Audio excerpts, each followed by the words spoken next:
वृत्त की इन परिभाषाओं में कुछ संबंध भी होते हैं, वो किस किस तरीके से हैं। पहले परिधि और त्रिज्या में क्या संबंध होगा ये जानेंगे। परिधि और त्रिज्या इनको प्रूफ भी दिया जाता है, लेकिन आपको सीधा याद रखना है। एक एक्टिविटी अब कराएंगे तो उसमें ये सूत्र निकाला जाता है, कैसे निकलता है। फिलहाल आप इसको याद कर लीजिए। परिधि बराबर लिखा हुआ है 2 पाई, 2 लिखा है और ये निशान देखो इस तरीके से बना है। ये पाई होता है, क्या होता है पाई। ध्यान रखना, बहुत जरूरी चीज है पाई। इस पाई का जो मान है वो 22/7 होता है, या इसको 3.14 भी कहते हैं। तो ये हो गया 2 पाई गुणा त्रिज्या या 2 पाई आर को त्रिज्या कहते हैं, ठीक है। अब आप आगे आइए, परिधि और व्यास में क्या संबंध होता है।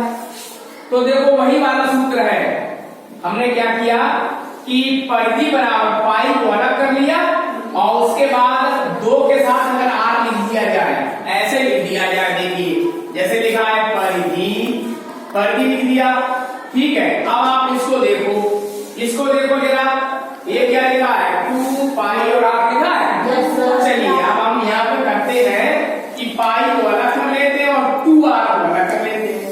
2r का मतलब होता है त्रिज्या का 2 गुना, और त्रिज्या का 2 गुना व्यास होता है, ठीक है। त्रिज्या का 2 गुना क्या होता है व्यास। तो इसकी जगह हम व्यास लिख देंगे। तो इसी तरीके से आ गया परिधि बराबर पाई गुना व्यास। बात समझे।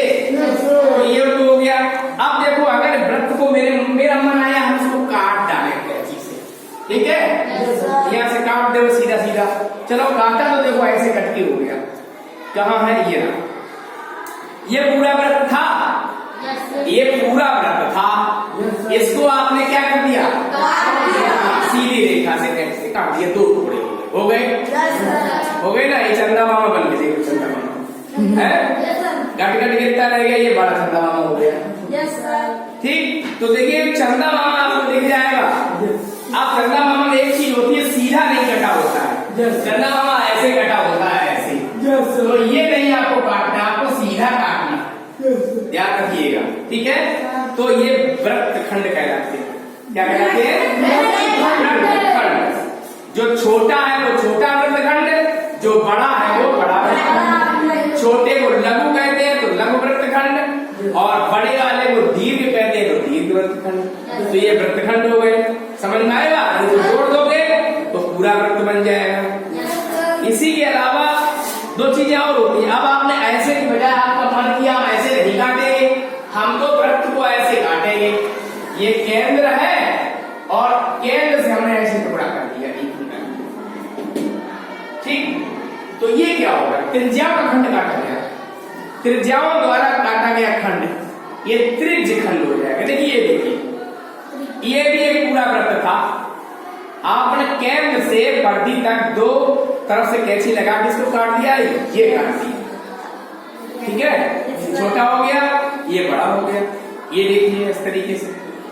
तो ये लघु त्रिज्य खंड हो गया, ये दीर्घ त्रिज्य खंड हो गया। ये त्रिज्याएं हैं, त्रिज्याओं के द्वारा काटा गया खंड वृत्त का त्रिज्य खंड, ठीक। लघु त्रिज्य खंड और ये दीर्घ, ठीक है। तो हमने ये वृत्त और वृत्त से संबंधित परिभाषाएं आपको बताई हैं। आप एक बार अपने आप से इनको पढ़िएगा, समझिएगा, चित्रों को देख देख करके बनाइएगा, और आप पेज में कोई भी कागज से गोला बड़ा खींच करके कैंची से काटिएगा, इस तरीके की चीजें। फिर आप देखिएगा, इनको समझ के आपको पता चलेगा। फिर भी जो चीज आपको समझ नहीं आएगी वो फिर से मुझे, ठीक।